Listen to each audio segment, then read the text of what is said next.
लिखा गया कुलसियों की कलीसिया के नाम ये पहला खत है।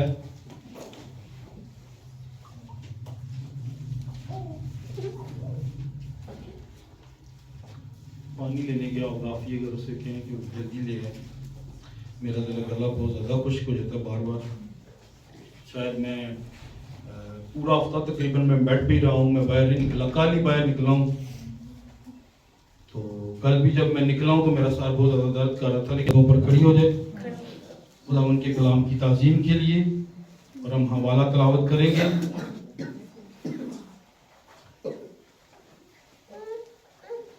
कुलसियों की कलीसिया के नाम पौलुस रसूल का खत है, उसका एक बाब उसकी 15 से 19 आयतें मुकद्दसा तक हम तलावत करेंगे। जिस भाई या बहन को खुदावंद का रूह बारता है वो पढ़ने में रहनुमाई कर सकता है। आज़ादी है, क्योंकि जहाँ पर खुदावंद का रूह होता है वहाँ पर आज़ादी होती है।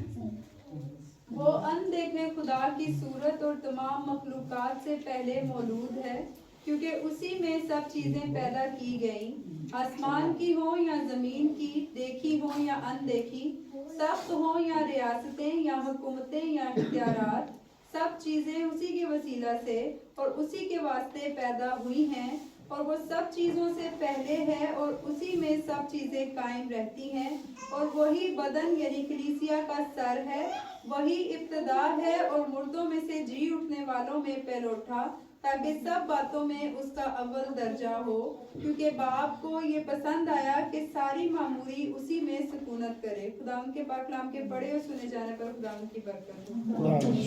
आमीन। खुदावंद इस कलाम के वसीला से मुझे, आपको, हम सबको बरकत दे और समझने सीखने की सलाहियत दे। आमीन। तशरीफ रखिए, खुदावंद आप सबके साथ।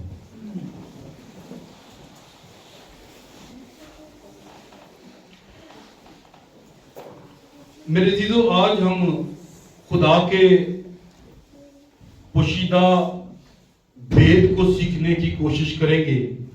आज जो मेरा उन्वान है वो है खुदा का पोशीदा भेद। आपको पता है, जब खुदा नहीं था तो क्या था? क्या शुरू से वो खुदा है? खुदा का मतलब कितने लोग जानते हैं? खुदा का मतलब है जिसकी इबादत की जाए। खुदा का मतलब है जिसकी इबादत की जाए। और जब दुनिया में कोई चीज ही नहीं थी, जब कुछ खल्क ही नहीं हुआ था, जब कुछ था ही नहीं, वो तो तब भी था। हालेलुया। तो तब वो खुदा नहीं था, उसके अंदर ये सिफात मौजूद थी। वो यहोवा खुदा,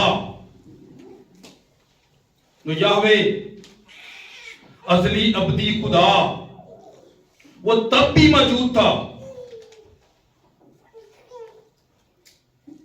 और जब उसने मखलूकात को खल्क किया और जब फिर उसकी इबादत शुरू हुई, तो फिर क्या बन गया जी? वो क्या बन गया? खुदा। फिर वो उनका खुदा बन गया। जिन्होंने उसकी प्रस्तिश की, क्या बन गया? उनका खुदा बन गया। ठीक है। और याद रखिएगा ये, और मैं भी इस चीज को मानता हूं कि सबसे पहले खुदा ने जिस चीज को तख्लीक किया वो क्या थी? वो फरिश्ते थे। अगर आप यसाया 14 बाब की 12वीं आयत पढ़ते हैं, आप अयूब 38 बाब उसकी पहली 7 आयत पढ़ते हैं, यसाया 14 में सुबह के सितारे तू क्यों कर जमीन पर गिर पड़ा, और यसाया 38 बाब में लिखा हुआ है कि तू कहां था जब जमीन की बुनियाद डाली गई और सुबह के सितारे मिलकर गाते।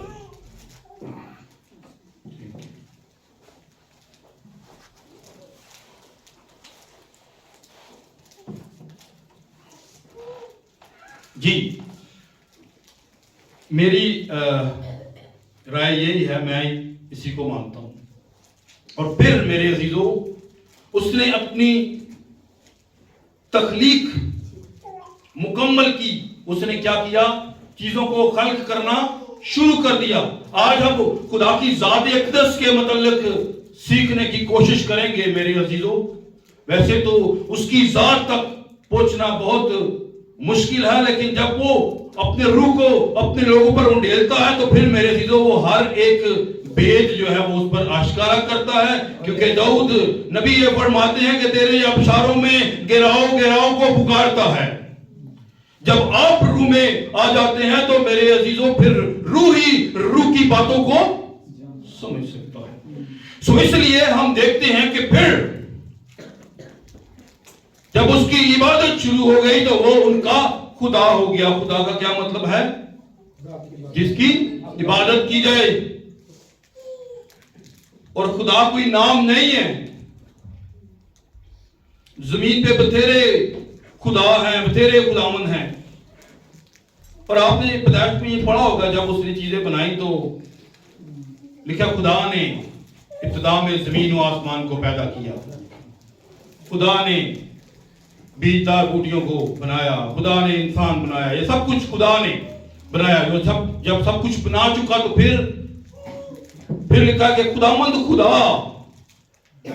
और जब लफ्ज आ गया खुदावंद खुदा तो खुदा का मतलब जिसकी इबादत की जाती है, जो खालिक है। और खुदावंद का क्या मतलब है? आका, मालिक। खुदावंद खुदा वो जिसने सब कुछ बनाया, वही इन सब का मालिक है। हालेलुया। सो मेरे अजीजों, हम देखते हैं यहां पर लिखा है वो अनदेखे खुदा की सूरत और तमाम मखलूकात से पहले मौजूद है। हम बाइबल मुकद्दस में देखते हैं, सीखते हैं इस बात को। वो खुदा जिसके अंदर पदरियत की सिफात थी, सिफ्त थी। बाप, पदरियत कहते हैं बाप को। बाप की सिफात थी, बेटेपन की उसके अंदर सिफ्त थी, उसके अंदर निजात दहिंदा की सिफ्त थी। मेरे अजीजों, ये दुनिया जितनी जो कुछ भी तख्लीक हुआ है, ये उसके अंदर मौजूद था। जब वो खुदा नहीं था तो वो ये सब कुछ बनाना चाह रहा था, क्योंकि वो उसके अंदर मौजूद था। खुदा की सोच के अंदर था, खुदा के ख्याल के अंदर था ये सब कुछ। और जब अदन के अंदर उसने बुजुर्ग आदम और अम्मा हवा को बनाया, तो जब वो गुनाह में गिर पड़े तो मेरे लिए वो बहुत कुछ कर सकता था वहां पर। और वो अपना वो ठंडे वक्त में आता, आपको पता है पैदाइश 3:8 में लिखा हुआ है, वो ठंडे वक्त में आता और उनसे रफाकत रखता था आदम से। सो मेरे अजीजों, वो अपने मंसूबे को आदम के वसीले भी तो पूरा कर सकता था कि नहीं कर सकता था? जी, आपको समझ आ रही सारों को? क्या वो बुजुर्ग आदम के वसीले भी अपने आप को जाहिर कर सकता था, अपनी सिफात दिखा सकता था? कैसे?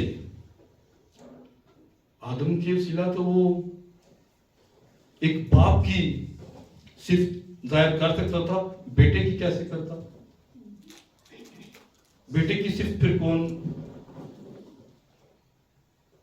जाहिर करता? ऐसे तो नहीं है वो कहते कि आदम खुदा का बेटा, फिर आदम का बेटा खुदा है, ऐसे तो नहीं हो सकता ना। सो मेरे अजीजों, ये सारी चीजें तरतीब में लाई गई हैं। खुदा पोशीदगी में काम करता है। खुदा ने क्या किया? खुदा सब कुछ वहां पर कर सकता था, आदम में सब कुछ हो सकता था। खुदा ने सब कुछ बताया है, सब कुछ लिखा हुआ है। लेकिन मेरे अजीजों, आगे उसने ये साबित करना था कि मैं एक निजात दहिंदा भी हूं, जो उसने वहां पर ही पेशन गोई कर दी कि मैं तेरी नस्ल और औरत की नस्ल में अदावत है। वहां पर हम खुशखबरी को देखते हैं कि मैं तेरी नस्ल और औरत की नस्ल में अदावत डालूंगा। सो मेरे अजीजों, समझने की कोशिश कीजिएगा। इसलिए वो मंसूबा वहां पूरा नहीं हो सकता था। उस मंसूबे को लेके वो आगे चला। सो हम देखते हैं फिर आगे खुदा बोलता है नूह के साथ, आवाज का जमाना है। फिर हम बहुत सारे जमाने देखते हैं जो रास्ता में आए। खुदावन बेसिकली अपना आप जाहिर कर रहा था। जैसे आगे भट्टी साहब ने कहा कि कब पड़े थे वहां पर ट्रेसी, जो मैं इनको समझा रहा था, मुल्क कनान में उन्होंने जाना था और यह था कि कनान का सफर बहुत नजदीक था मिस्र के साथ, लेकिन खुदा उन्हें फेर के लेके आया और जहां जहां से वो गए लोग डरते गए कि इस्राएल का वो खुदा है जिसने बहरा कुल समुद्र को 2 हिस्सों में बांट दिया, तकसीम कर दिया और बीच में से अपनी कौम को निकाला है। ये बहुत बड़ा देवता है, ये बहुत बड़ा खुदा है। कौमें डरती थी, लरजती थी उसके नाम से। इवन के वो घरों में सोए भी, अपने खैमों में सोए भी हों तो वो अपने मुल्क छोड़ के भाग जाते थे कि हमें पैरों की आहट आ रही है, आवाज आ रही है कि इस्राएल हम पर चढ़ा है। इतना रौब था और उसकी वजह ये थी कि खुदा अपना आप जाहिर करना चाहता था और इसलिए उसने उनको घुमाया, दिखाना चाहता था वो अपनी पावर, अपनी ताकत और सुपर पावर वगैरह सब कुछ उसने तो कुलजम में ही मलिया मेट कर दी। सो मेरे दीदों वो दिखाना चाहता था अपना आप। और एक जगह लिखा है कि खुदा ने फिरौन के दिल को इसलिए सख्त किया ताकि वो मशहूर हो। फिर उसने अपनी आफतें और अपना आप दिखाया, अपना जलाल दिखाया। सो मेरे दिलों हम देखते हैं इसी तरह कि ये खुदावन का मंसूबा है, ये खुदावन का प्लान है। बहुत सारी बातें, बहुत सारी चीजें हम देखते हैं कि नबियों के वसीला हमें नजर आती हैं। इस तरह बहुत सारे हैं। जब आप देखते हैं कि बुजुर्ग मूसा को जो है वो कोई तूर पर जलती झाड़ी में खुदा नजर आता है। और फिर बनी इस्राएल को जब वो निकालते हैं तो क्या होता है, आग के सतून और बादल के जरिया उनके साथ साथ रहता है। ये उसके ज़हूर हैं और मुख्तलिफ नबियों ने उसके ज़हूरों को देखा। लेकिन मेरे जो देखें, सारों की अपनी अपनी जगह है। बुजुर्ग दाऊद की अपनी जगह है, बुजुर्ग एलिया की अपनी जगह है, सबकी अपनी अपनी जगह है। उन्होंने हिस्सा बा हिस्सा, तरह बा तरह क्या किया, काम किया। बाइबल मुकद्दस में लिखा हुआ है इब्रानियों 1 बाब के अंदर, तरह ब तरह, हिस्सा बा हिस्सा खुदा ने नबियों की मार्फत कलाम किया। जमाने के आखिर में उसने बेटे की मार्फत, यीशु मसीह की मार्फत, वो जो उसके जलाल का परतू और उसकी जात का नक्श होकर सब चीजों को अपनी कुदरत के कलाम से संभालता है। वो आलमे बाला पर चढ़ गया जो किबरिया की दाहिनी तरफ जा बैठा है। किबरिया क्या है? किबरिया कहते हैं शान और शौकत को, शान और शौकत की दाहिनी तरफ जा बैठा। सो मेरे दिलों, हम आगे बढ़ते हैं। अब हम देखते हैं कि यीशु मसीह उनके हक में लिखा, वो अनदेखे खुदा की सूरत और तमाम मखलूकात से क्या है जी, पहले मौजूद है। वो पहले मौजूद था। लेकिन मेरे अजीजों, जब तक ये सब कुछ होना नहीं था, ये नस्लें डिवाइड नहीं होनी थी। देखें, एक औरत बहुत अच्छी है, बहुत अच्छी है। कैसे हम कहते हैं ये बहुत अच्छी है? तो भाई, जब आप किसी बुरी औरत को देखते हैं, जब बुरी नजर आती है तो तब भी आप पहचान करते हैं कि ये तो अच्छी है, ठीक है। जब तक सच नहीं है तो झूठ का कैसे पता चलेगा? झूठ नहीं है तो सच का कैसे पता चलेगा? समझ आ रही है बात की? ठीक है, ये चीजें जरूरी है, इसलिए ये सारी चीजें साथ साथ चल रही हैं। अब झूठे भी नबी हैं, सच्चे भी नबी हैं, लेकिन मेरे अजीजों, परख पहचान आपको खुदा का कलाम देता है। ये सब चीजें मेरे अजीजों आपको पहचान के लिए दी गई हैं। और आप जो मुबारक लोग हैं, क्योंकि देखें बहुत सारी चीजें हैं कलाम में लिखा हुआ है मत्ती की इंजील 24 बाब के अंदर भी और इमाल 1 बाब के अंदर भी कि उसने कहा कि इन वक्तों और म्यादों का जानना तुम्हारे लिए जरूरी नहीं है जिन्हें बाप ने अपने अख्तियार में रखा हुआ है। वो कहता ना बेटा जानता है ना बाप, सिर्फ ना बेटा जानता है, ना कहता ना मैं जानता हूं, ना बेटा, सिर्फ बाप, और बाप जिस पर जाहिर करे। और अब हम पढ़ेंगे आगे हवाला कुलसियों के खत के अंदर, जहां पर वो इस बात को बयान करता है कि वो पोशीदा राज अपने लोगों पर अयां करता है, जिस पर चाहता है अपना आप जाहिर करता है। सो मेरे दिल इस बात को समझने की कोशिश कीजिएगा। बहुत सारे लोग आज अपने खुदा को डिवाइड करके बैठ गए, अपने खुदा के उन्होंने हिस्से किए हुए हैं, समझ में या ना समझी में, अब इसका मैं नहीं कुछ कह सकता। सो मेरे दिलो, लेकिन इस बात को समझने की कोशिश कीजिएगा। लिखा है क्योंकि उसी में सब चीजें पैदा की गई, आसमान की हो या जमीन की, देखी हो या अनदेखी, आसमान की हो या जमीन की, देखी हो या अनदेखी। समझ आ रही है आप सबको? तो किस में? उसी में। उसी में किस में जी? सारा तो ध्यान में चेंज हो रहा है जी। किस में?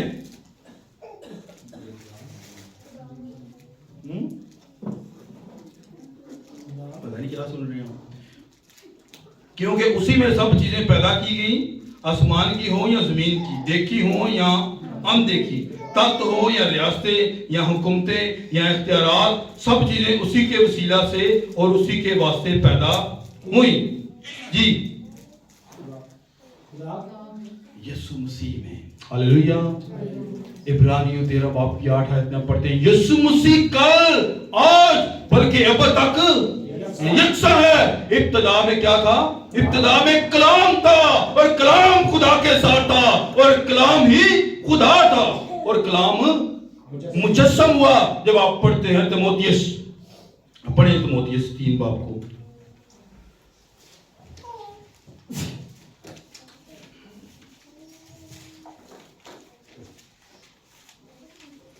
जी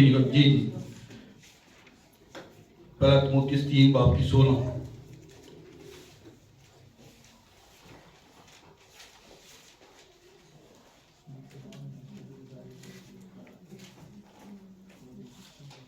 जी बुलंद आवाज में पढ़ दे।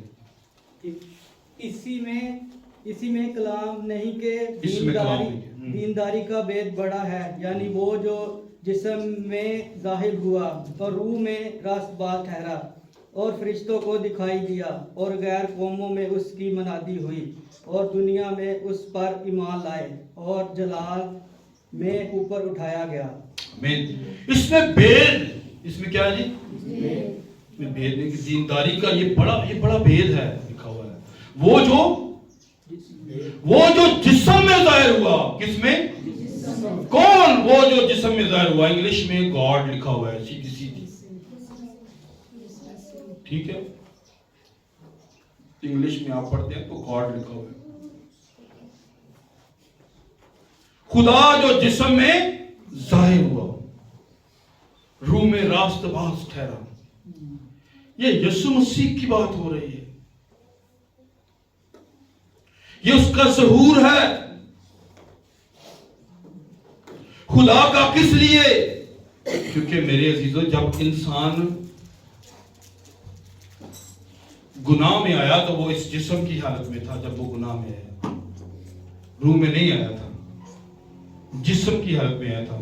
और इस गुनाह को खत्म करने के लिए बहुत सारे नबी, मैंने बताया, बहुत सारे खुदा के अजीम सूरमा आए, लेकिन मेरे अजीजों वो उस मकाम तक नहीं थे जहां तक यीशु मसीह था। हालेलुया। और इसलिए उसने भी जिस्म लिया और इस दुनिया में आया ताकि इन सब चीजों को क्या करे? कफारा दे। उसके वो जो जिस्म में जाहिर हुआ, वो खुदा जो जिस्म में जाहिर हुआ। आपको याद है कल मेरा ख्याल पढ़ाया वाला मलाकी 3 बाब की 1 आयत, लिखा है कि मैं अपने आगे अहद का रसूल भेजूंगा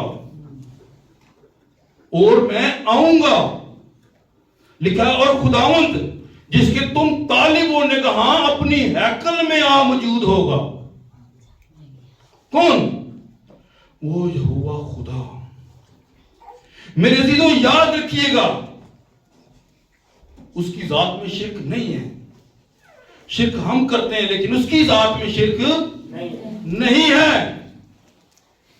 इसलिए जो लोग उसे पहचानते नहीं हैं वो उसे अपने जहन के मुताबिक बयान करने की कोशिश करते हैं। लेकिन मेरे अजीजों, पहला कुरिन्थियों 2 में लिखा हुआ है कि ये इंसानी हिकमत से कोई भी उसे नहीं समझ सकता।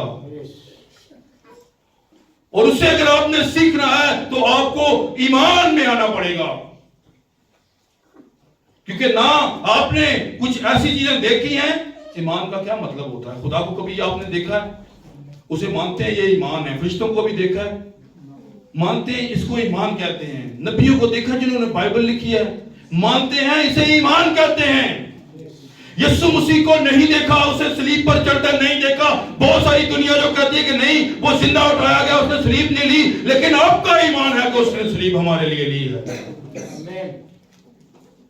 इसे ईमान कहते हैं।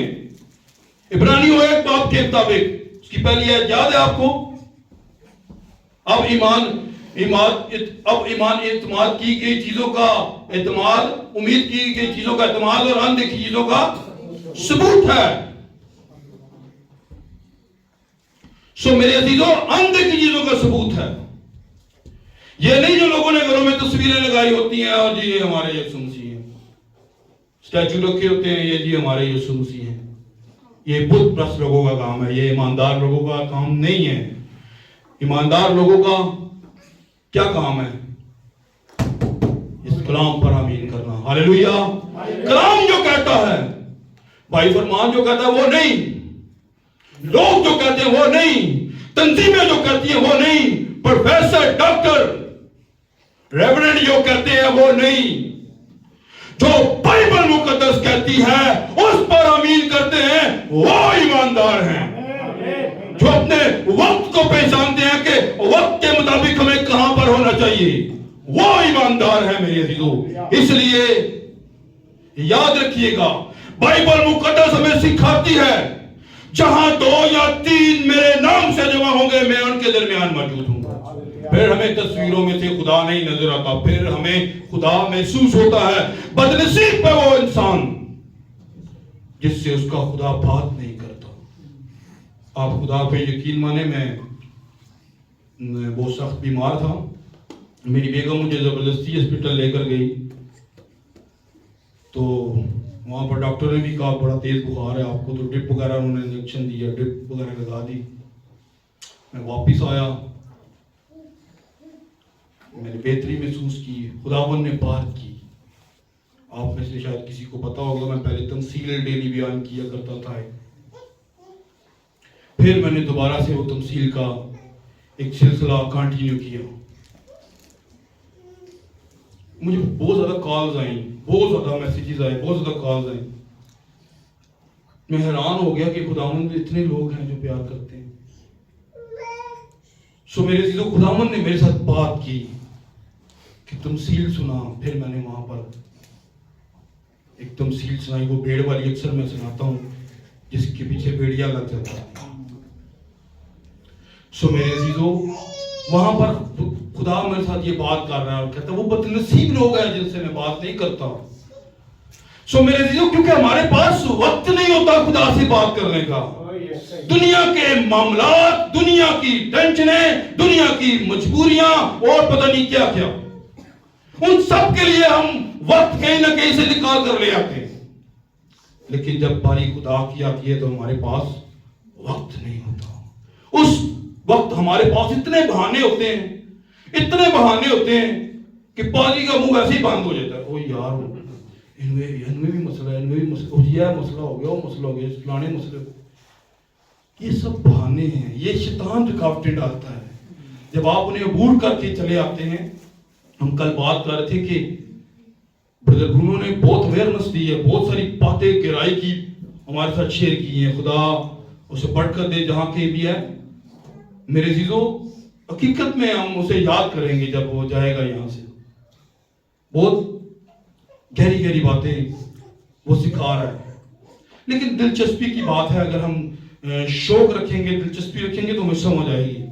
मुझे तो अच्छी समझ आती है। मैं कहता हूँ अगर 10 घंटे भी बोले तो मेरे लिए मसला नहीं है। लेकिन हर बंदे का अपना क्राइटेरिया होता है, एक अपना मेंटल लेवल होता है, अपनी उसकी सोच होती है। लेकिन मैं ये नहीं कहता। लेकिन मेरे अजीजों, मैं आपकी तवज्जो वापस लेकर आना चाहता हूं खुदा।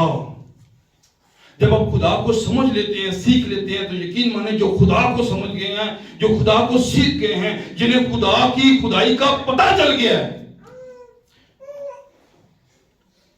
उनकी जान चली गई लेकिन वो पीछे नहीं हटे। जो पहचान गए हैं उसे, इतनी दुनिया थी, इतनी दुनिया के साथ वो हम कलाम हुआ, उसने मुझसात दिखाए, सब कुछ हुआ। कितने बंदे थे जिन्होंने कबूल किया था? 120 शख्सों की तो जमात थी। और बाकी मेरे अजीजों जो उसे नहीं पहचानते, रोमियो 1 बाप को पढ़े, 28 के 29 आयत होगी, वहां पर लिखा है जो जिन्होंने उस खुदा को नहीं पहचाना, जिन्होंने उसकी खुदाई के मुताबिक काम नहीं किए, उसने भी उन्हें नापसंदीदा अकल के हवाले कर दिया है। इसलिए मैंने कहा मेरे अजीजों, ये सारी चीजें जरूरी थी। अगर ईमानदार उसने अपने लिए इकट्ठे करने हैं तो फिर गैर ईमानदार भी जरूरी है कि पता चले कौन ईमानदार है। अगर मेरे अजीजों हमारे इर्द गिर्द मिशने हैं, हमारे इर्द गिर्द और बहुत सारे काम हैं, हमारे इर्द गिर्द इब्लीस के जाल हैं, हमारे इर्द गिर्द बहुत सारी रुकावटें हैं, मजबूरियां हैं, ये सब कुछ है। जब आप उन सबको अबूर करके आते हैं तो फिर ही तो आप बताते हैं कि मैं उसका बेटा, मैं उसकी बेटी हूं। लेकिन ये वो लोग करते हैं जो उसे पहचान जाते हैं, उस खुदा को, वो जो इब्तिदा में था। मेरे अजीजों, इसलिए याद रखें, बाइबल मुकद्दस में हर बातें तो बहुत सारी हैं, और वो सब चीजों से पहले है और उसी में सब चीजें कायम हैं। किस में कायम है जी? उसी में सब चीजें कायम है। किस में? यीशु मसीह में। क्योंकि सब नबियों में किसका रूह था? यीशु मसीह का रूह था। और खुदा, जब आप पढ़ते हैं बाइबल का पहला लफ्ज खुदा है, तो जब आखिरी लफ्ज पढ़ते हैं तो वो आमीन है। पहले लफ्ज से लेके आखिरी लफ्ज तक आपको यीशु मसीह नजर आना चाहिए जब आप बाइबल को पढ़ते हैं या सुनते हैं। आपको यीशु मसीह महसूस होना चाहिए, आपको यीशु मसीह नजर आना चाहिए। अगर नहीं आता तो दोबारा पढ़े उसको, क्योंकि ये सारा काम यीशु मसीह की शहादत देता है। यूहन्ना 5 बाब में लिखा हुआ है, तुम किताबे मुकद्दस में ढूंढते हो कि हमेशा की जिंदगी में मिलेगी, ये तो वो है जो मेरी गवाही देती है। हालेलुया। लिखा है ये तो वो है जो मेरी गवाही देती है।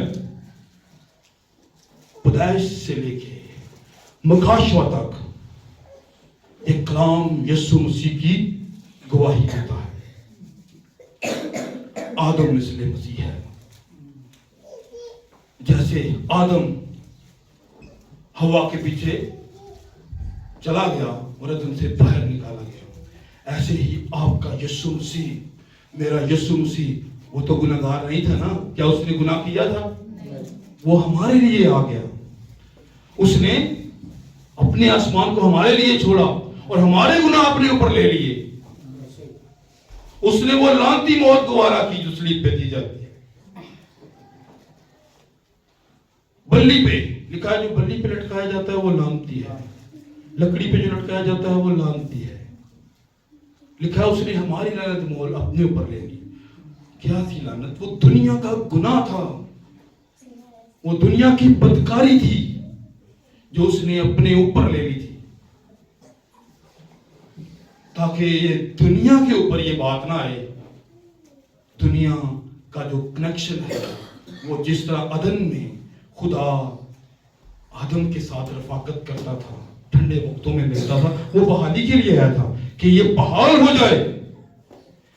लेकिन मेरे अजीजों हमें अभी तक पहचान ही नहीं है, हम उस खुदा को ही नहीं पहचान पाते।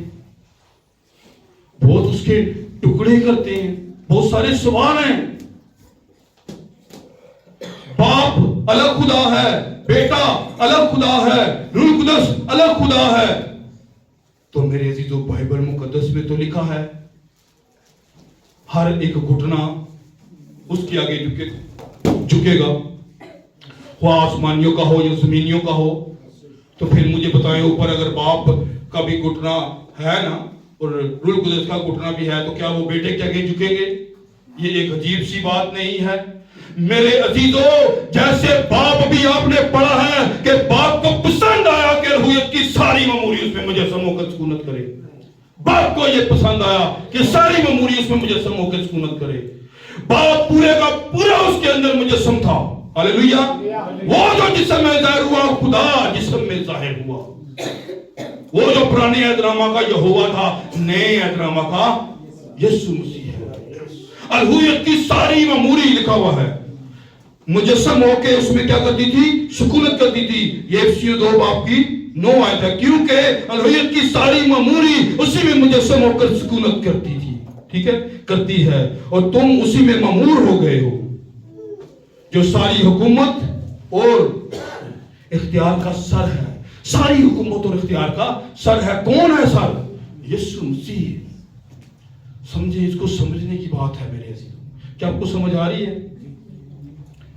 सो सारी मामूरी किसमें मुजस्सम होकर सुकूनत करती थी? यीशु मसीह में। और यीशु मसीह, खुदा ने अपना आप यीशु मसीह के जरिए जाहिर किया, और यीशु मसीह ने अपना आप अपनी दुल्हन के वसीले से जाहिर किया। हालेलुया। मेरे अजीजों, वो इमाल 2 बाब के अंदर अपनी कलीसिया के अंदर आ गया, अपनी दुल्हन के अंदर आ गया। फिर वहां से अजीब काम और मौजज़ात हम देखते हैं, वकूफ पजीर होते हैं। वो काम क्या साए से भी कोई ठीक हो सकता है? लेकिन रसूलों के साए पड़ते थे, लोग ठीक हो जाते थे, शिफा पाते थे, बहाल हो जाते थे। और जिसको देखते थे इसमें तो ईमान पाने की, शिफा पाने का ईमान है, उठ यीशु के नाम से चल फिर। मेरे जो सब नामों से आला वो नाम है जो कहते हैं ये 3 अलग अलग हैं। तो फिर बताएं, पुराने अज़नामा के अंदर यहोवा खुदा कहता है हर घुटना मेरे हुजूर झुकेगा, मैंने अपनी जात की कसम खाई है। यीशु मसीह कहता है हर एक घुटना मेरे हुजूर झुकेगा। तो भाई हम किस खुदा को माने? यहोवा खुदा को या यीशु खुदा को? क्या ये 2 अलग अलग हैं? मेरे अजीजों, उनकी समझ में फर्क है, वो इसको समझना नहीं चाहते। बात सिंपल सी है, जब कोई डीपली स्टडी करता है या उसे समझने सीखने की कोशिश करता है तो ये खुदा का काम है, उसके पास खुदा उस्ताद भेज देता है। शिकोजा को समझ नहीं आती, वो शायद नबी का सहीफा पढ़ा था 53 बाब, लेकिन खुदा ने फिलिप्पस को भेजा जाए इसको समझा। और जब सिकंदरिया की पैदाइश वो अपुलूस बनादी भी कर रहा, सब कुछ है, खुदावन ने उसके पास भी पालूस को भेजा, समझा, और उसने उसको समझाया। मेरे दिलों, खुदा के रूह के बगैर हम इन बातों को समझ नहीं सकते। इसलिए हमें अपनी जिंदगी पर गौर करने की जरूरत है कि हम आज किस डगर पर चल रहे हैं। खुदा ने अपना आप यीशु मसीह में उंडेल दिया, और यीशु मसीह ने अपना आप कलीसिया में उंडेल दिया। और इससे 4 बाब की 4 आयत में लिखा है सबका खुदा और बाप सबका खुदा और बाप एक ही है, जो सबके ऊपर, सबके दरमियान और सबके अंदर है। सबका खुदा और बाप 2 नहीं है। आसमान पर एक ही ताकत है, एक ही खुदा है। और बहुत सारे हवाला जात हैं बाइबल मुकद्दस में जिनको बहुत सारे यहूदी उलमा भी जानते थे, लेकिन जब वो आया तो उसे पहचान ना पाए।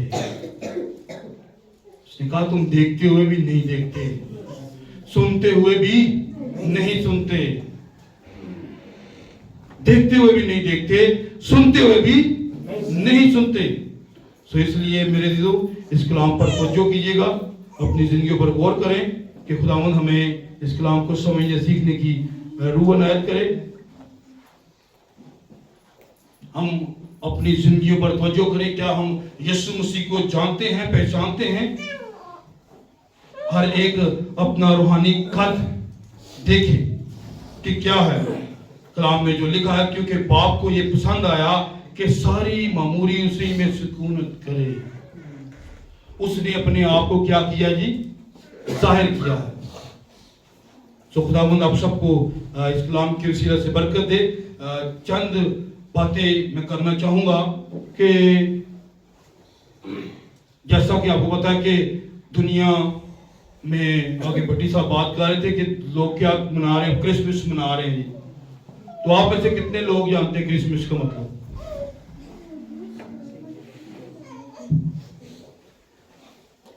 भट्टी साहब राती दसिया सी, याद है? नवीद भाई क्या है? क्राइस्ट का मतलब खुदा है और खुदा की इबादत करना, मसीह की इबादत करना। क्राइस्ट मीन मसीह, मास मतलब इबादत। ये कैथलिक अख्तरा है, मसीह की इबादत करना। कितने लोग जो हैं वो मसीह की इबादत करते हैं? क्या साल में एक मरतबा मसीह की इबादत करनी चाहिए? रोज करनी चाहिए, हर रोज। क्या बाइबल हमें सिखाती है कि आप साल में क्रिसमस मनाएं? या बाइबल क्या सिखाती है? हर रोज। बाइबल में लिखा हुआ है जो लोग रूह से मामूर हो जाते, जो तौबा कर लेते, जो नबियों जो रसूलों में आकर मिल जाते, उनकी जमात में मिल जाते, लिखा है हर रोज यकदिल होकर वो हैकल में दुआ करते, हर रोज। और हम जो इतवार को इबादत करते हैं, ये भी उसके जी उठने का इकरार करते हैं। हर रोज हमें उसके जमीन पर आने की खुशी होनी चाहिए, ना कि साल में एक मर्तबा फजूल खर्चियां करके हम ये शो करेंगे हम क्रिसमस मना रहे हैं। ना कभी भूखे को खाना देना, ना कभी उस गरीब का ख्याल रखना, और कुछ भी ऐसी कोई एक्टिविटी नहीं हमारे अंदर। क्रिसमस पे उधार लेके सब कुछ कर लेना, ये कौन सा क्रिसमस? सो मेरे चीजों, हमें अपनी जिंदगियों पर सोचने की जरूरत है, गौर करने की जरूरत है। आज हम किस नगर पर जा रहे हैं? कहते तो हम हैं, हम नबियों और रसूलों की नींव पर तामीर किए गए हैं। नबियों और रसूलों की नींव किधर और हम किधर? वो तो कलाम के ऊपर खड़े थे, हम तो आज रवायतों के ऊपर खड़े हैं, रस्मों के ऊपर खड़े हैं। सो मेरे चीजों, ये लम्हा फिक्रिया है हमारे लिए कि हम क्या कर रहे हैं, हमारी सोचें कहां तक महदूद हैं। उस खुदा को देखें ना जो ला महदूद खुदा है। अभी हमने यही कुछ सीखा है, वो जो ला महदूद खुदा है, वो ला महदूद खुदा कहां आ गया? एक बदन में आ गया। किसके लिए आया? मेरे और आपके लिए आया। वो ला महदूद खुदा कोई सोच सकता है कि वो बदन में आ सकता है? क्या कोई सोच सकता था कि वो आग की जाड़ी में आ सकता है? क्या वो सोच सकता है कि वो आग के बगोले में आ गया? वो ला महदूद खुदा है, उसकी हदों को हम नहीं नाप सकते, उसे वक्त की कोई पाबंदी नहीं है। वो जब खुदा नहीं था तो वो सब कुछ था, ये सब कुछ उसके अंदर था, कल आज बल्कि वो अब तक यकसा है। वही अबदियत का बाप है। जब आप पढ़ते हैं यसाया 9 बाप की 7 आयत, याद है किसी को? इसलिए हमारे लिए एक लड़का तौलद हुआ, सल्तनत उसके कंधे पर रखी गई, उसका नाम अजीब मुशीर, खुदाए कादर और अबदियत का वो बाप है। अगर कोई इनके बंटवारे करता है तो सवालों के जवाब दे हमें। यीशु मसीह कहता है मैं अव्वल और आखिर हूं। पुरानी अहदनामा में यहोवा खुदा कहता है मैं अव्वल और आखिर हूं। फिर हम किस तरफ जाएं, किसकी माने?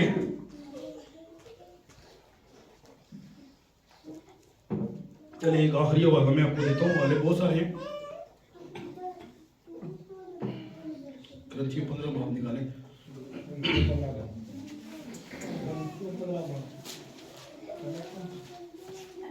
एक हवाला मैंने आपको जो कहा था पढ़ाना है वो मैं नहीं पढ़ाया, चले वो बात पढ़ा। जी जी, पहला करंथियों 15 बाब।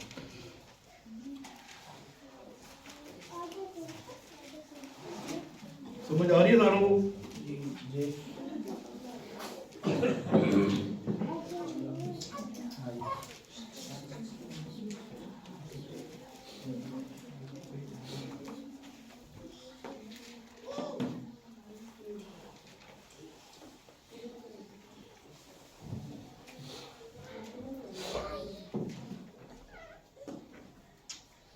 पढ़िए इसकी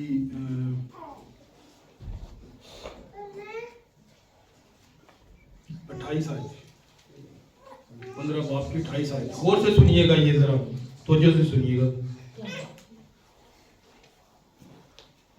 और जब सब कुछ उसके ताबा हो जाएगा तो बेटा खुद उसके ताबा हो जाएगा, जिसने सब चीजें उसके ताबा कर दी ताकि सब में खुदा ही सब कुछ हो। जी, सब में किधर गया बेटा? यहाँ पर ये कहते बेटा एक अलग खुदा, यहाँ पर तो उनका खुदा खत्म हो गया। कहता जब सब कुछ उसके ताबे हो जाएगा तो बेटा खुद उसके ताबे हो जाएगा, फिर सब में खुदा ही सब कुछ होगा। किधर गए यहाँ पर दो खुदा? सो इसलिए मेरे दीदो ये एक क्या है? भेद है। कुर्सियों का हवाला पढ़ते हैं हम।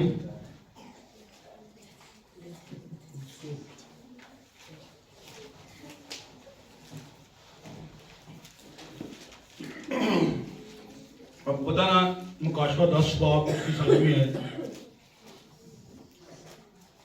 खुदा का पोशीदा मतलब यही है, खुदा का पोशीदा मतलब 26 आयत पढ़े पहले बाब की, कुर्सियों पहले बाब की 26 से 29 आयत तक। जी मैं पढ़ दूं, आप गौर से सुनिएगा। कलाम 1:10 में लिखा है, जी अब इधर ध्यान दें, यानी उस भेद की जो तमाम जमानों और पुश्तों से पोशीदा रहा लेकिन अब उसके उन मुकद्दसों पर जाहिर हुआ। तमाम जमानों और क्या जी? पुश्तों से क्या रहा? पोशीदा रहा। किन पर जाहिर हुआ? उनके क्या जी? उसके उन मुकद्दसों पर जाहिर हुआ जिन पर खुदा ने जाहिर करना चाहा कि गैर कौमों में उस भेद के जलाल की दौलत कैसी कुछ है। ये गैर कौमों के ऊपर ये ब्लेसिंग है, गैर कौमों के ऊपर उसने अपना ये भेद खोला है कि कौन है यीशु मसीह। अदरवाइज कौमें और भी मानती हैं यीशु मसीह को, लेकिन वो किसी और एंगल से मानती है, किसी और तरह से उसे देख रही होती है। लेकिन गैर कौमों जिन पर उसने ये भेद आश्कारा किया है, खोला है, वो किसी और तरह से ही देखते हैं। और लिखा है गैर कौमों में इस भेद के जलाल की दौलत कैसी कुछ है, और वो ये है कि मसीह जो जलाल की उम्मीद है तुम में रहता है। क्या? मसीह जो जलाल की उम्मीद है वो तुम में रहता है। ये गैर कौमों को पता है कि हमारे अंदर जो खुदा है वो कौन सा खुदा है, और मसीह के अंदर जो खुदा था वो कौन सा खुदा था। तो ये मेरे जीरो गैर अक़वाम को इस बात के अलावा लिखा हुआ है, जिसकी मुनादी करके हम हर एक शख्स को नसीहत करते हैं और हर एक को कमाल दनाई से तालीम देते हैं, ताकि हम हर शख्स को मसीह में कामिल करके पेश करें, मसीह में कामिल करके पेश करें। आमीन। और इसीलिए मैं उसकी उस कुव्वत के मुवाफिक जांफशानी से मेहनत करता हूं जो मुझ में जोर से असर करती है। और मुकाशवा 10 बाब के साथ में क्या है मेरे दिलों? ये 8 बाब की पहली आयत मुकाशवा के अंदर जो आसमान पर आधे घंटे की खामोशी है और वो पोशीदा भेद जो है वो क्या है? वो यही तो है, ये खुदा का पोशीदा भेद ही तो है मेरे दिलों। जो लिखा हुआ कि सातवें जमाना के आवाज देने के, सातवें फरिश्ता के आवाज देने के जमाना में जब वो नरसिंगा फूंकने को होगा तो खुदा का वो पोशीदा मतलब उस खुशखबरी के साथ जाहिर होगा। वो क्या है? आप ये पढ़े कुर्सियां 2 बाब के अंदर, 2 बाब की दूसरी है जी, बड़ी सा बुलंद आवाज से पढ़े, ताकि उनके दिलों का तसल्ली, उनके दिलों को तसल्ली हो और वो मोहब्बत से आपस में गठे रहें। इकट्ठे रहें और पूरी समझ की तमाम दौलत को हासिल करें और खुदा के भेद यानी मसीह को पहचाने। खुदा के ये किसका भेद है? मसीह। वो समझ आ रही? तो नहीं समझ आ रही? आखिर तो उनकी समझ आ रही है। किसका भेद है? मसीह। मसीह खुदा का भेद है। क्या लिखा हुआ है? खुदा के भेद। खुदा के भेद यानी मसीह को पहचाने। मेरे अजीजों, ऊपर उसने बड़ी अच्छी डेफिनेशन दी है जिसमें हिकमत और मार्फत के सब खजाने पोशीदा हैं। हालेलुया। उसको पहचानते नहीं है। आज भी उसको छोटा सा बच्चा बनाकर चरनी में रख दिया है, उस हाथ स्टैचू लगा दिए और पता नहीं क्या क्या। ये सब फजूलियात है। कहां पर यह दर्श दिया है? किसी रसूल ने दिया है ऐसा दर्श? आसमानी लश्कर आ रहा है, यीशु मसीह की पैदाइश पे खुशी मना रहा है, लेकिन उनका पैगाम किसी को याद नहीं है। वो खुशी ने मनानी, ये पैगाम नहीं याद रखना। जिसे पता ना कन्वेंशन होती है, कार्ड बने तो मिलते नहीं, इश्तेहार वेख के तो सारे आओ जी कन्वेंशन तो चलिए। पादरी बेचारे अपना लोग की शुगर मिल नहीं जा रहे। पादरी ने की किया वो किसी को नहीं पता। उन्होंने वो क्या खुशी की खबर दे रहे थे? आलमे बाला पर खुदा की वो जमीन पर उन आदमियों जिनसे वो राजी है, जिनसे वो राजी है सुलह। कौन सी सुलह? वही जुदाई वाली सुलह जो नाराजगी शैतान ने अदन के अंदर डलवा दी थी। उसकी सुलह का पैगाम तो लेकर आया था, वो सुलह का तो शहजादा था। पैगाम किसी को याद नहीं है, बस केक काटना सबको याद है,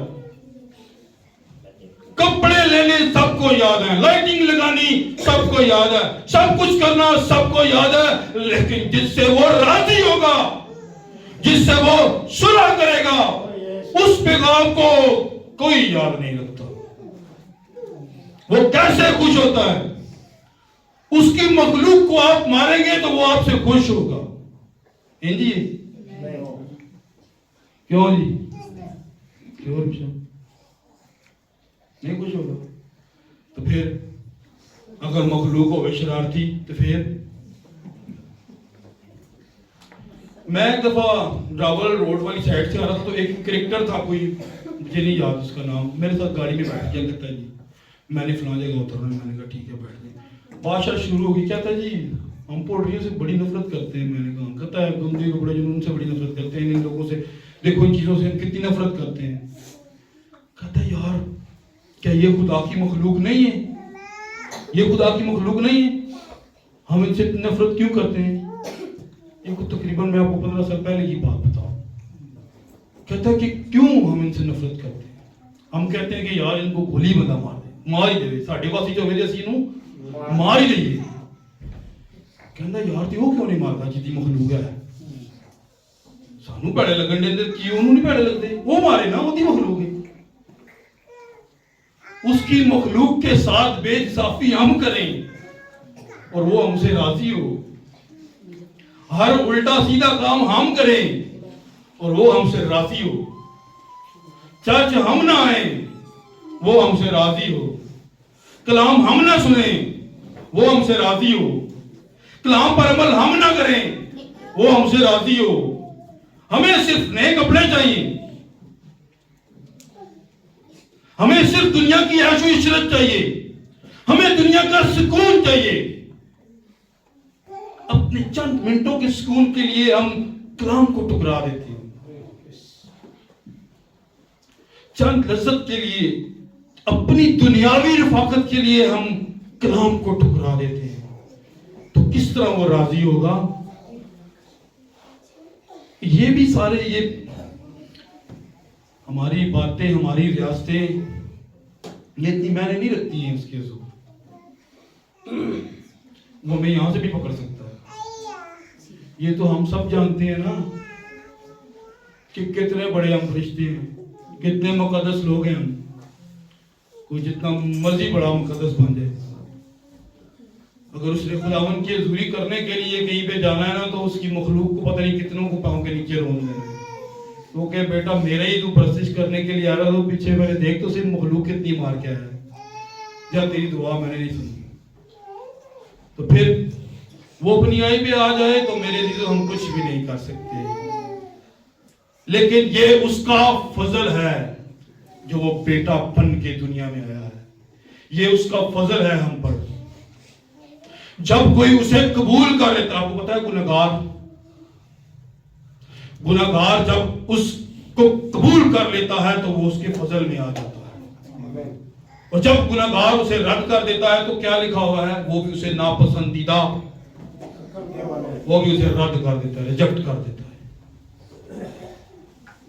जब आप खुदावन के पास नहीं जाएंगे तो मेरे अजीजों आप कैसे समझेंगे बातें। आप दुनियावी मिसाल ले लें, आपका कोई नया रिश्तेदार बन जाए, आपका कोई नया दोस्त बन जाए, नया कोलीग बन जाए, कुछ भी, किसी को भी ले लेने यहाँ, पहले दिन ही कहानियां खोल के बंदा बैठ जाता है कि पहले दिन ही जनाब सारा अपना बायोडाटा हम दस देना, ऐसे तो नहीं होता ना। आहिस्ता आहिस्ता सलाम का होती है, पहले कन्नी कतरा एक दूसरे को, आस्ता आस्ता यार वो कहता यार तू ये काम करना, मैं भी यही काम करना, आप एक दूसरे को शर्माने, बट गल चल सलाम का करया कर यार। मतलब जिस तरह से फिर उनकी बात चलती है, एक वक्त आता तो फिर वो टुकड़े फरोड़ने शुरू कर देते हैं अपने, तो यार इंज हो गया, यार मेरी बुढ़ी ने मैंने कल इंज कह देता था, मेरे फलाने ने मैंने इंज कह देता था, इंज हो गया जो हो गया, ये रोले खत्म ही नहीं होते। फिर आहिस्ता आहिस्ता काम चलता है। तो जब खुदावन की बारगाह में आप आते हैं तो मेरे जब आप खुदावन से रफाकत में रहते हैं तो फिर वो भी आपको अपने राज समझाता है, अपने भेद सिखाता है। ऐसे तो नहीं होता ना। पौलुस रसूल ने कहा कृतियों पढ़ लें आप 3 बाब में, वो कहता है कि मैंने तुम्हें दूध पिलाया है, गोश्त नहीं खिलाया, क्योंकि तुम में हाजत नहीं थी। कहता जब तुम में झगड़े हसद फिरके हैं, जुदाइयां हैं, तो तुम कौन से रूहानी हो। ये वो लोग हैं, आप पढ़े पहले बाब में उनको मुकद्दस कह रहा है, करंतस के मुकद्दसों के नाम पौलुस रसूल का खाता है, ठीक है। तो फिर उनको कटारे में ले आता है। सो मेरे अजीजों, इसलिए बहुत सारी बातें हैं जो हमारे अंदर होती हैं, उनको हम अंदर रखते हुए भी कहते हैं कि हम बड़े ठीक तरीके से चल रहे हैं। लेकिन मेरे अजीजों याद रखिएगा, आपकी खुशी, आपकी ईद, आपका क्रिसमस, आपके त्यौहार, आपके ये मामलात जब तक आप खुदावन को खुश नहीं करते हैं, आपको पता है ना कि अहबार 23 बाब में खुदावन ने इसराइल को ईदें दी, और ईसाया 1 बाब में क्या कहता है, मुझे तुम्हारी ईदों से नफरत है। क्यों? जिस तरह से उसने दी उस तरह से तो नहीं रही। हर बंदे ने अपना सिस्टम, आज हमने भी तो अपने सिस्टम सारा कुछ खोला हो, तो क्या वो आज हमें नहीं कहता कि मुझे तुम्हारी ईदों से नफरत है। यहाँ कहां पर उसने ये दिया हुआ है कि आप इन त्योहारों को और इन फजूल खर्ची करो और ये फजूल अखराजात अपने बढ़ा लो, बाद में फिर जी जनाब मेरी और भाई साहब फिर कमाना भी तो होता है ना, त्योहार में तुसी काम ते चले जाओ, ये जी फलाना भी काम करना सी, टमकाना भी काम करना सी। बात समझ में आ रही है कि नहीं आ रही? फिर ऐसा होता है जब पहले ही आप अपने आप को लिमिट में रखते हैं, तो मेरे से कभी भी खुदा किसी को भी ऐसी आजमाइश में नहीं डालता जो उसकी बर्दाश्त से पाए। सो बातें बहुत सारी करना चाह रहा था, खुदावंद आप सबको इस कलाम के वसीला से बढ़कर दे।